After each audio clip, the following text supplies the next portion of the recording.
டின்னரை டெலிஷியஸாக சாப்பிட்லாமா? S.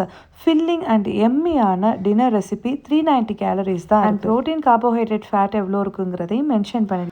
So first cutlet ready பண்ணுறதுக்கு handful of chopped onion, chopped capsicum, grated carrot, 50 gram of paneer, then தேவையான அளவு sweet corn போட்டுட்டு 2 to 3 spoon of wheat flour, உங்களோட ஃப்ளேவருக்கு தேவையான அளவுக்கு chilli powder, coriander powder, cumin powder இது போட்டுட்டு தென் அதுக்கப்புறம் தேவையான அளவு உப்பு சேர்த்துட்டு தண்ணி ஊற்றி பேட்டரை நல்லா மிக்ஸ் பண்ணதுக்கு அப்புறமா கட்லட் மாதிரி கையில் தட்டி தனியாக எடுத்து வச்சுருங்க. இப்போ நம்ம இந்த கட்லெட்டை ஃப்ரை பண்ண போகிறோம். ஸோ இந்த கட்லெட்டை ஃப்ரை பண்ணுறதுக்கு பட்டர் யூஸ் பண்ணுறேன். ஏன்னா ஆயிலை கம்பேர் பண்ணும்போது பட்டரோட கேலரிஸ் கம்மி அண்ட் ரொம்பவே டேஸ்ட்டாக இருக்கும்.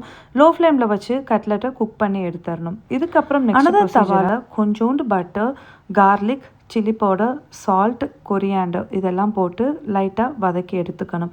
ஸோ இது எல்லாத்தையும் கர்டில் மிக்ஸ் பண்ணணும். ஆல்மோஸ்ட் ரெடி ஆயிடுச்சு. ஃபைனலாக சாலட்டுக்கு நான் குக்கும்பர் எடுத்துக்கிறேன். நீங்கள் என்ன வெஜிஸ்னாலும் யூஸ் பண்ணிக்கலாம். தென் நம்ம ஆல்ரெடி ரெடி பண்ணி வச்சு இந்த கர்ட் போட்டுட்டு கட்லட் போட்டு சாப்பிட்டிங்கன்னா டெஃபினட்டாக சூப்பராக இருக்கும். கண்டிப்பாக சேவ் பண்ணிக்கோங்க. வீட்டில் ட்ரை பண்ணி பாருங்கள். அண்ட் ஹோட்டலுக்கு அடிக்கடி போகிற உங்கள் ஃப்ரெண்டுக்கு ஷேர் பண்ணுங்கள்.